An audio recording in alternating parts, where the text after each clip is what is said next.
Hello बच्चों, आज मैं आज मैं lecture of chemistry in atom structure starting here. Okay, आज हमने लेक्चर नंबर 4 लेक्चर हम आपको दे चुके हैं केमिस्ट्री के अंदर। ये 5वां लेक्चर हमारा एटम स्ट्रक्चर का शुरू कर रहा हूँ। इसमें अपने बताइए, पहला है टर्म है इलेक्ट्रोमैग्नेटिक वेव्स। इलेक्ट्रोमैग्नेटिक करने के पहले मैं आपको बता दूँ, मैं एक बार समराइज कर देता हूँ। पहले हमने क्या बोलता था कि डाल्टन बताया था कि एटम स्ट्रक्चर के बाद डाल्टन बताया था। डाल्टन के बाद में इलेक्ट्रॉन प्रोटॉन की डिस्कवरी हुई थी, ये मैंने बताया था। इसके बाद में थॉमसन मॉडल आया था। थॉमसन मॉडल के बाद में आपकी न्यूक्लियस की डिस्कवरी है तो रदरफोर्ड मॉडल आया था ना। रदरफोर्ड मॉडल अपना जो रदरफोर्ड मॉडल था, फिर हमने इसके बाद में आपको बताया था कुछ इंपॉर्टेंट टर्मिनोलॉजी, आइसोबार, आइसोटोन्स, एटस्ट्रा, ये हमने चीज़ें बता चुकी हैं। अब आगे जो हम बता रहे हैं, अब हमारा क्योंकि क्या गया था कि ये रदरफोर्ड का जो मॉडल था उसमें जो स्टार्ट किया था वो हमने आपको बताया था। रदरफोर्ड मॉडल क्या था, है ना, कि इलेक्ट्रॉन उसके न्यूक्लियस के चारों तरफ चक्कर काटता है और एनर्जी कम होने की वजह से वो इलेक्ट्रॉन हमारा प्लस क्या होना चाहिए कि न्यूक्लियस पे चला जाना चाहिए, जबकि ऐसा होता नहीं है। ठीक है, तो यहाँ पर हमने बता दिया था। अब हम बात करते हैं इलेक्ट्रोमैग्नेटिक वेव्स। क्या टर्म है? Electromagnetic waves. पहले आप समझिए वेव्स को समझिए। वेव्स क्या है? Wave is the form of the energy होती है। Wave is the form of energy. इसमें क्या पॉइंट हमारा वाइब्रेट करता है। पॉइंट हमारा vibration of point with respect to position is called waves. आपने देखा होगा इसमें क्या होता है वेव्स के बारे में, जैसे आपने 9th में पढ़ा होगा, वेव ऐसे चलती है वेव्स। तो क्या है, अगर ये यहाँ पर आप देखेंगे, यहाँ से आप देखेंगे तो ये पॉइंट है, वाइब्रेट कर रहा है। पॉइंट हमारा एक वाइब्रेट करता है। इसको ही अपन एक्चुअल में क्या कहते हैं, ऊपर नीचे होता है। मीडियम ऐसे कह सकते हैं, मीडियम वाइब्रेट करता है। क्या करता है? मीडियम वाइब्रेट करता है। तो इसको हम एक्चुअल में आपको कहते हैं कि पॉइंट हमारा देखो एक्चुअल में क्या, इलेक्ट्रोमैग्नेटिक वेव्स थोड़ा सा अलग टाइप का वेव्स है, क्योंकि ये इसमें मीडियम नॉट रिक्वायर्ड होता है, चलने में मीडियम की जरूरत नहीं पड़ती है। तो यहाँ पर वेव्स के बारे में oscillation point with respect to position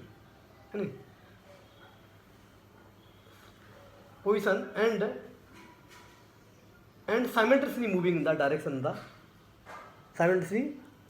साइमेंटसली क्या है, moving in the direction in generated wave. अगर कोई भी ये वेव जनरेट करती है तो पॉइंट हमारा ऑसिलेट करता है। पॉइंट हमारा क्या ऑसिलेट करता है ना। जैसे आपने टू एंड फ्रो भी कह सकते हैं, मतलब इसमें अपन क्या ऊपर नीचे जाता है। इसको अपन क्या कहते हैं, आप ये क्या कहेंगे, हमारा वेव्स कहेंगे। तो वेव्स मतलब इलेक्ट्रोमैग्नेटिक वेव्स है, क्योंकि एनर्जी बेसिकली क्या माना गया, हमने बताया था कि wave is the form of the energy. Wave of the form of the energy. Electromagnetic waves के अंदर क्या माना गया कि इलेक्ट्रिक फील्ड और मैग्नेटिक फील्ड क्या वाइब्रेट करती है, वेरीज करती है, म्यूचुअली परपेंडिकुलर। उसको इलेक्ट्रोमैग्नेटिक वेव्स कहेंगे। जैसे आप देखेंगे कि अगर जैसे मान लो सपोज दैट कि जैसे हमारा आपने देखिए एक वेव ऐसे कराया, दूसरा वेव ऐसे कराया, है ना, परपेंडिकुलर। जैसे ये हमने ऐसे आप देखिए, किसी कॉपी ले लीजिए आप, जैसे वाले ये देखिए, एक प्लेन ये, एक प्लेन ये है। एक प्लेन इसमें वाइब्रेट कर रहा है, दूसरा इस प्लेन में वाइब्रेट कर रहा है, तो इसलिए इसका वाइब्रेशन हमारा म्यूचुअली परपेंडिकुलर होता है। ये आपका वेव इलेक्ट्रोमैग्नेटिक वेव है, ये माना गया। इलेक्ट्रोमैग्नेटिक क्या कहता है कि प्रोपोगेशन, मतलब क्या है, प्रोपोगेशन मतलब और इलेक्ट्रिक और मैग्नेटिक म्यूचुअली परपेंडिकुलर होते हैं। Propagation of the light, propagation of the energy, जो चीज़ प्रोपोगेट करती है, प्रोपोगेट का मतलब चलना, प्रोपोगेट का मतलब होता है चलना, जो चीज़ ट्रैवलिंग करती है और इलेक्ट्रोमैग्नेटिक फील्ड के परपेंडिकुलर ट्रैवल करती है, वाइब्रेशन ऑफ इलेक्ट्रोमैग्नेटिक फील्ड के परपेंडिकुलर करती है, उसको अपन क्या करते हैं, आपको इलेक्ट्रोमैग्नेटिक वेव कहेंगे। ठीक है, इसलिए जी वाला प्लेन ऐसा है, जी वाला प्लेन है कि अगर ये इलेक्ट्रिक फील्ड है, इलेक्ट्रिक फील्ड हमारी ऐसा है और इलेक्ट्रिक फील्ड है तो जी वाला हमारा ये मैग्नेटिक फील्ड हमारा रहेगा। तो यहाँ पर अपन इसको अलग अलग प्लेन के अंदर इमेजिन करिए, फिर अपनी आंखों को अलग अलग प्लेन में इमेजिन करिए तो आपको फील हो जाएगा। नहीं, अब आप बात करते हैं कि हमारा जैसे लाइट है, लाइट जनरली क्या है, इसका जो ये वाइब्रेशंस होते हैं इसका वो चारों तरफ करते हैं, स्पेरिकल बेफ्रंट हम बता, बेफ्रंट तो अभी नहीं समझने की जरूरत है। तो अगर जैसे ये कोई लाइट जैसे ट्रेवल कर रही कोई,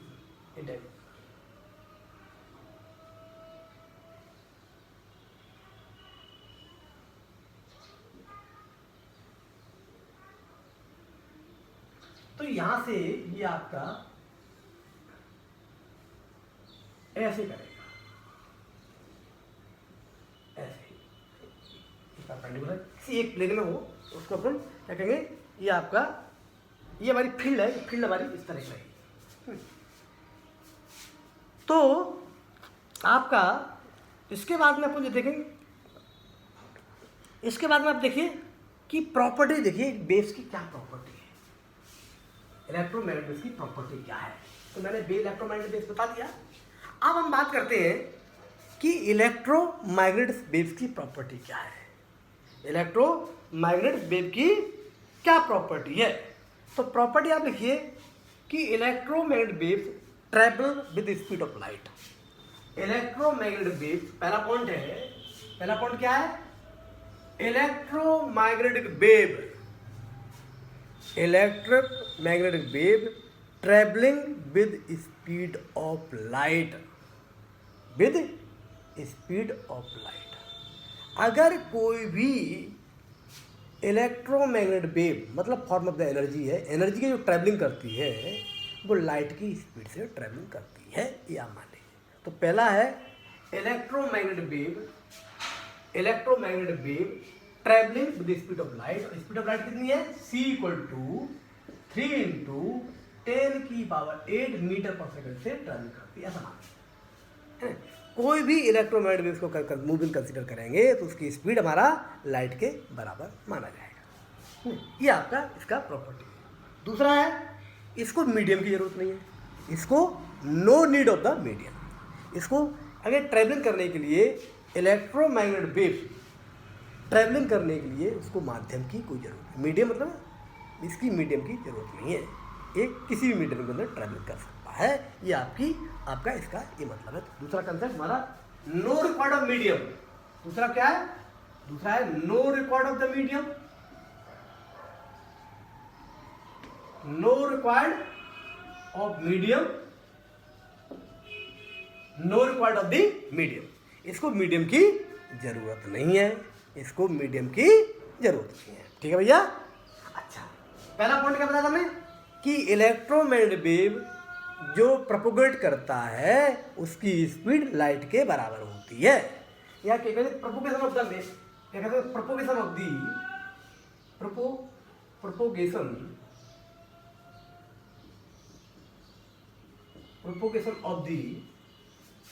प्रोपोगेशन ऑफ दी वेव कितना, EM wave travelling with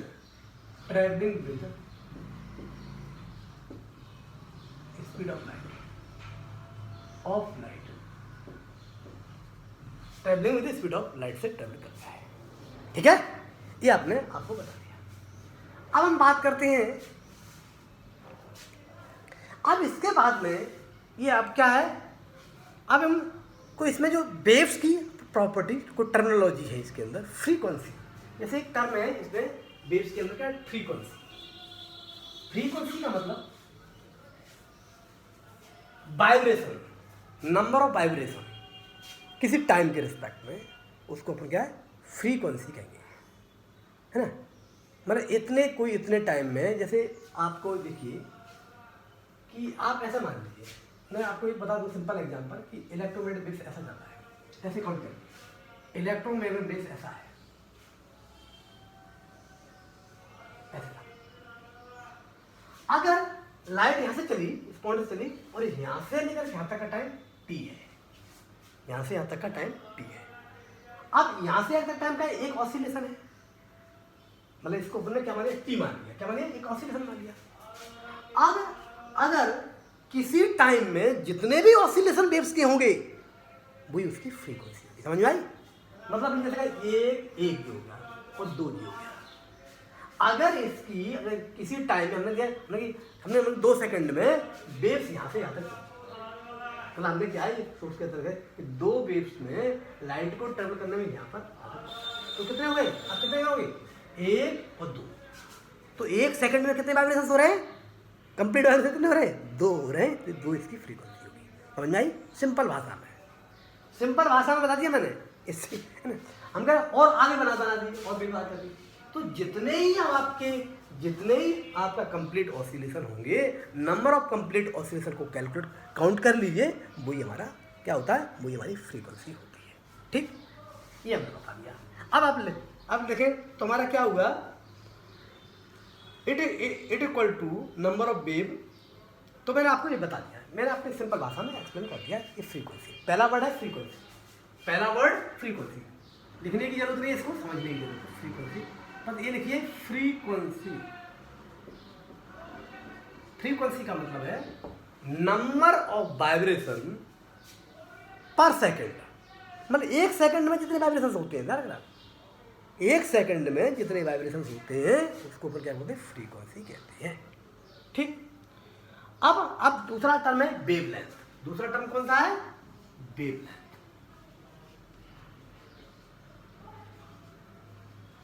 wavelength, तो पहला हमने बताया कि 1 सेकंड में जितने वाइब्रेशन होते हैं, 1 सेकंड में जैसे हमने बताया, यहां से अगर ये ऑसिलेशन है, 2 ऑसिलेशन है। अब 2 ऑसिलेशन कितना है, 2 ऑसिलेशन का फ्रीक्वेंसी 2 थोड़ी है, मतलब यहाँ पर अभी 2 सेकंड, अगर 1 सेकंड में यहाँ से तक पहुँची है तो नंबर वाइब्रेशन 1 सेकंड में कितनी है, 2 है, तो ये इसकी इसकी फ्रीक्वेंसी है। अगर मान लो इसका हमने कि लाइट को यहाँ से चलने में कितने तक चल रहा है, तो 2 सेकंड लगा, तो इसका वाइब्रेशन फ्रीक्वेंसी कितनी होगी, फ्रीक्वेंसी कितनी होगी बताइए, क्योंकि फ्रीक्वेंसी मेरी आपकी 1 सेकंड में पूछी उसने, 1 सेकंड में कितनी फ्रीक्वेंसी है, 1 सेकंड में कितने वाइब्रेशन हो रहे हैं, 1 सेकंड में जितने कंप्लीट वाइब्रेशन होंगे उसको फिर फ्रीक्वेंसी कहते हैं। समझ में आई, है ना? तो ये अगर 2 है तो फ्रीक्वेंसी थोड़ी होगी, है नहीं, 2 कंप्लीट वाइब्रेशन है। अब 2 के रिस्पेक्ट में इतना लग रहा है, तो 1 के रिस्पेक्ट में 1/2 रहेगा, है ना, तो कितना रहेगा आपका, लेकिन 2 है फ्रीक्वेंसी 1 ही जो रहेगी, फ्रीक्वेंसी कितनी रहेगी, 1 ही रहेगी, क्यों, समझ में आया? तो ये हमने अपना है वेवलेंथ। वेवलेंथ क्या होता है, जैसे वेव ट्रेवल करती है, एक टर्म होता है, अगर ऐसे सिंपल भाषा से कि अपन सिंपल लैंग्वेज में समझे, वैसे तो इसकी जनरल लैंग्वेज अलग होती है, जिसको हम जनरल लैंग्वेज में बताएंगे तो थोड़ा वो आपके लिए थोड़ा टिपिकल है, हम सिंपल लैंग्वेज में बताएं जो आपने पढ़ा है, कि अगर consecutive particle are in same phase is called wavelength. 2 consecutive particle are in same phase is called wavelength। ऐसे जनरल डेफिनेशन तो ये है, लेकिन अपन ऐसे नहीं, आपको सिंपल बता दें कि जैसे अपन ये हमारा क्रेस्ट होता है, क्रेस्ट, और ये भी क्रेस्ट है, क्रेस्ट, तो क्रेस्ट और क्रेस्ट के बीच के डिस्टेंस को अपन वेवलेंथ कहते हैं। क्रेस्ट और क्रेस्ट के बीच के डिस्टेंस को ही अपन क्या कहते हैं, वेवलेंथ कहते हैं। क्रेस्ट और क्रेस्ट के डिस्टेंस को अपन क्या बोलते हैं, वेवलेंथ कहते हैं। क्या करते हैं, क्रेस्ट टू क्रेस्ट या टच टू टच, मतलब इसका मतलब ये नहीं करते। अभी हम जो वर्ड बताया था सेम फेज अभी क्योंकि अब वेव्स पढ़ा नहीं है, तो फेज का मतलब अभी बताने में वही ज़्यादा अटपटा लगेगा आपको, आप एक्सप्लेन थोड़ा समझ नहीं पाओगे क्योंकि अभी आप स्टार्टिंग है ना, तो इसलिए मतलब ऐसे कह सकते हैं कि दूसरी वर्ड में इन जनरल डेफिनेशन में कहें कि हमारा 2 consecutive point are in same phase is called wavelength. तो ये वाला है, ये फेज और ये फेज, ये वाला और ये सेम फेज में है ना, क्रस्ट टू क्रस्ट, इसलिए इसको अपन क्या कहेंगे, आप वेवलेंथ कहेंगे। तो ये डिस्टेंस हमारा कितना हुआ आपका लैम्डा से रिप्रेजेंट करते हैं। ओके, तो वेवलेंथ हमने आपको बता दिया। Distance between crest to crest trough to trough is called, आपका इस डिस्टेंस को अपन वेवलेंथ कहेंगे। ठीक, तो वेवलेंथ कहेंगे। अब इसके बाद में अपन कहेंगे एम्पलीट्यूड। एम्पलीट्यूड क्या है? एम्पलीट्यूड क्या होता है कि कोई जैसे वेव ट्रैवलिंग करती है ना, एक लाइन है, इस लाइन के अकॉर्डिंग चल रही है और ये यहाँ से ये पोजीशन को इंडिकेट कर, पोजीशन टाइम को दोनों को इंडिकेट कर सकती है ये वाली लाइन। तो यहाँ पर पोजीशन को ही मान लीजिए, पोजीशन को माने, ठीक है।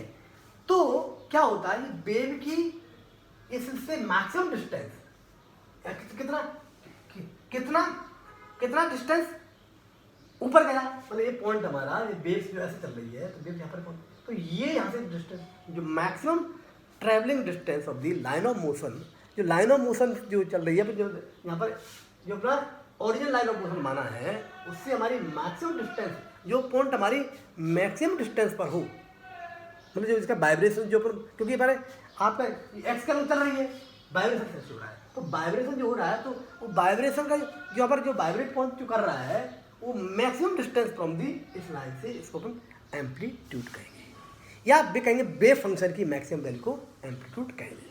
ठीक, तो हमारा एम्पलीट्यूड कहेंगे it is the height of the crest और डेप्थ, क्योंकि हाइट ऑफ द क्रेस्ट को क्या, height of the crest, height of the depth है ना, इसको अपन क्या बोलते हैं, इसको अपन आपको क्या कहेंगे, आपका है ना, अपन क्या बोलते हैं आपको, ये हाइट है, हाइट ऑफ द क्रेस्ट या डेप्थ को अपन क्या कहेंगे, एम्पलीट्यूड। ये तीसरा वर्ड है एम्पलीट्यूड।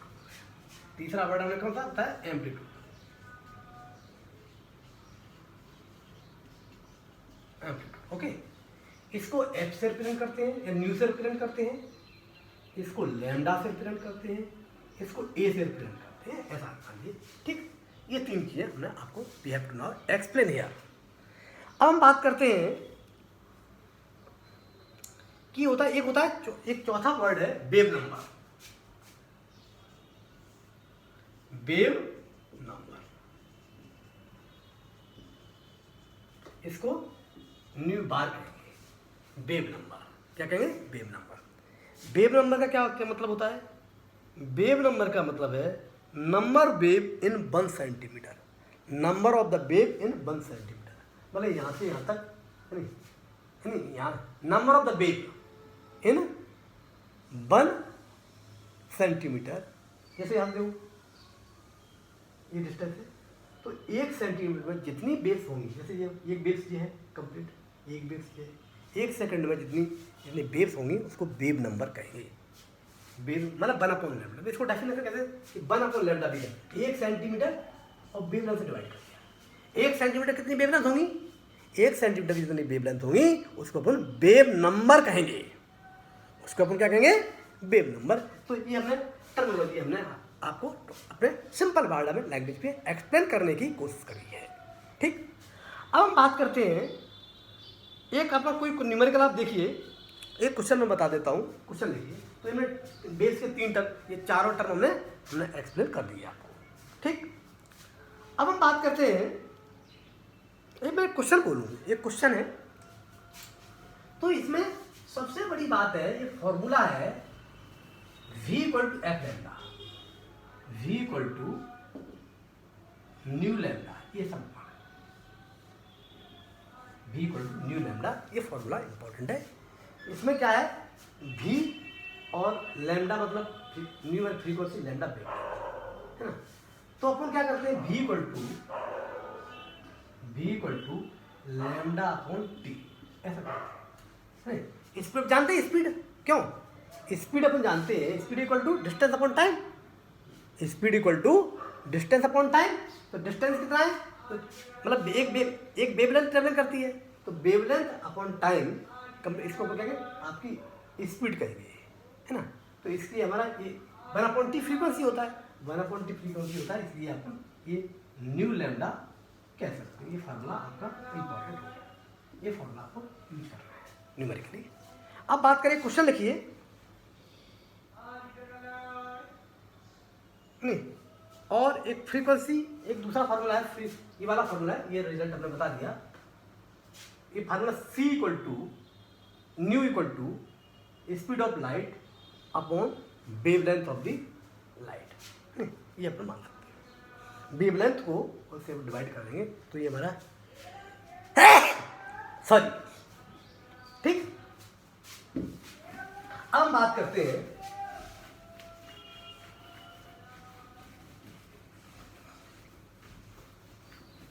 अब ये हम एक क्वेश्चन लिखिएगा बेटा, कैलकुलेट द फ्रीक्वेंसी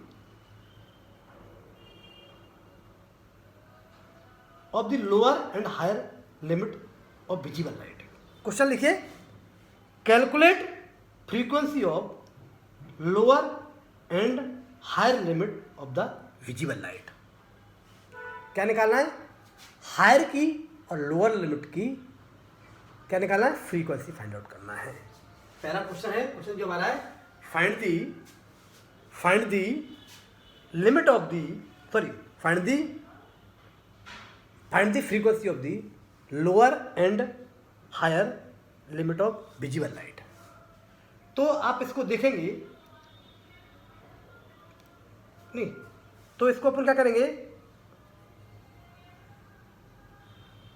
एक थोड़ा सा आपको, तो आप कैसे करेंगे कि रेडियो वेव से, radio wave generate from the radio, ये कितना है? 1500 किलो हर्ट्ज होती है। Calculate the wavelength of the wavelength and wave number of. तो देखिए बेटा, आपको मैं बता देता हूं कि पहले आपको क्या करना है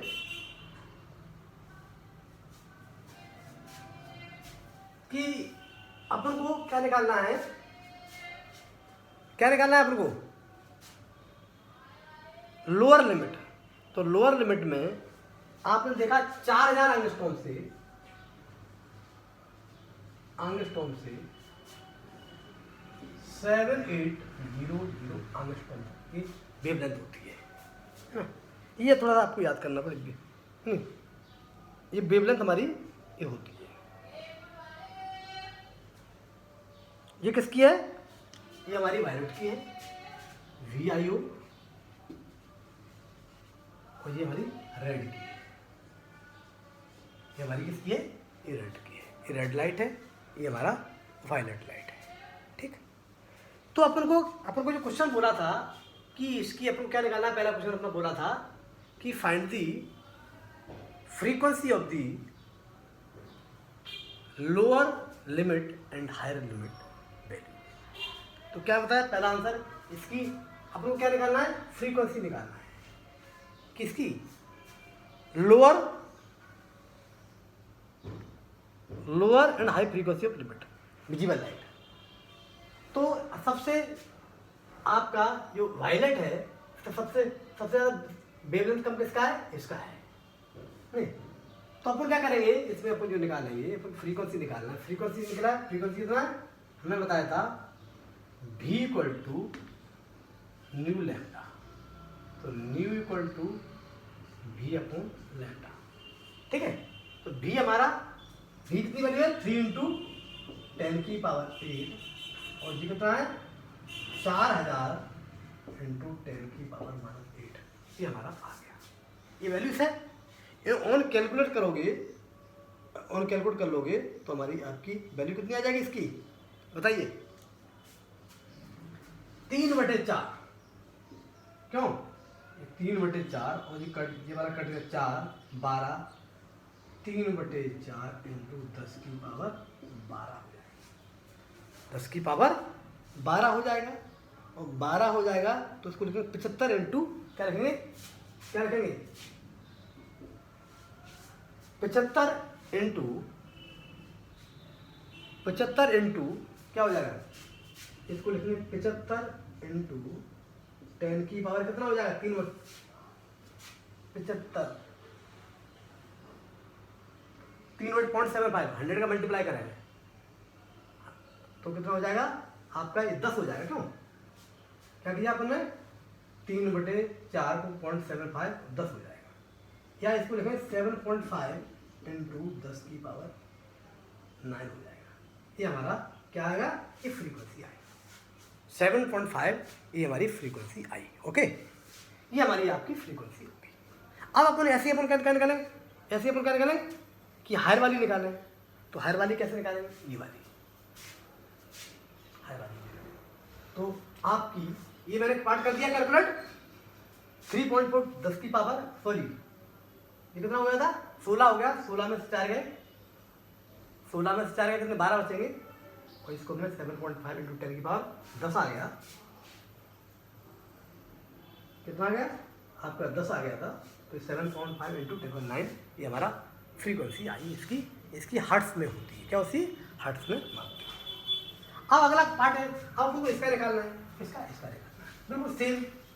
तो क्या निकालेंगे, इसको निकालेंगे फ्रीक्वेंसी इक्वल टू 3 इंटू 10 की पावर 8 अपॉन 7800 इंटू 10 की पावर -8 ऑन कैलकुलेट।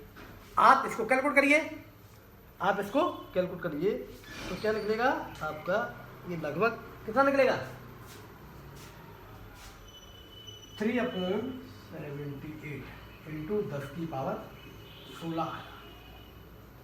और 3 को अपन कर देंगे, तो 3 इसको करेंगे तो 3 7 14 7 चौको 28 के आसपास मानिए, 4 पॉइंट समथिंग मान लीजिए, क्या माने 4 पॉइंट, इसको रफली मान लें 4 इंटू 10 की पावर माइनस हमारा कितना होगा, सॉरी 4 इंटू 10 की पावर आपका 9 के आपका हो जाएगा। ठीक है, अब हम बात करते हैं, तो ये मेरा आपका हो गया। ठीक, अब तो आपको मालूम होना चाहिए कि अगर वेव लेंथ, ये रिमेंबरिंग दैट, आपको याद करना है, अगर वेव लेंथ बड़ी होगी तो फ्रीक्वेंसी हमारी कम हो जाएगी, है ना। अगर लैम्डा, तो क्या करेंगे, यहां याद करिए, लैम्डा अगर इंक्रीज करता है विच इंप्लाई दैट न्यू हमारा क्या करेगा, डिक्रीज करेगा, न्यू हमारा डिक्रीज करेगा।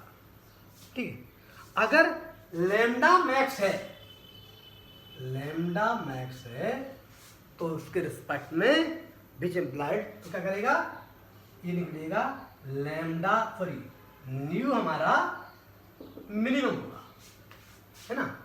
और लैम्डा मिनिमम है तो विच इंप्लाई दैट न्यू हमारा मैक्स होगा। ये हमने आपको एक्सप्लेन कर दिया। ठीक, क्लियर। अच्छा, अब आप बात करते हैं, अगला जो कंसेप्ट है वो थोड़ा देखिए, क्योंकि अब जो आएगा क्योंकि हमारा जो कंसेप्ट पढ़ने की तरफ क्या है, हम बोहर मॉडल की तरफ जा रहे हैं। मेरा जो मूवमेंट है, हमारा मूवमेंट है, ये टॉपिक का जो मूवमेंट है बोहर मॉडल की तरफ जा रहा है। तो उसके फंडामेंटली कंसेप्ट को मैं बताता हूँ, इसके फंडामेंटली कंसेप्ट को मैं एक्सप्लेन कर देता हूँ। अब इसमें क्या होगा, क्योंकि ये माना गया कि इलेक्ट्रॉन चारों तरफ चक्कर काट रहा है और न्यूक्लियस पे है, तो इलेक्ट्रॉन पे भी चार्ज है और न्यूक्लियस पे भी चार्ज है, तो इसमें चार्ज की प्रॉपर्टी काम करेगी, इसमें चार्ज की प्रॉपर्टी काम करेगी। तो बेटा ये क्योंकि ये 12th क्लास के अंदर है, आप लोग अभी 11th में आ रहे हो, तो ये 12th के अंदर है। तो 12th में ये बताया गया कि चार्ज की जो चार्ज है, इलेक्ट्रोस्टैटिक टॉपिक्स है, वो 12th के अंदर है। इलेक्ट्रोस्टैटिक टॉपिक्स बना किसके अंदर है, 12th के अंदर है। तो वो थोड़ी चार्ज की प्रॉपर्टी थोड़ा सा एक्सप्लेन करना पड़ेगी, मैं तो मैं कर देता हूँ। तो चार्ज क्या होता है,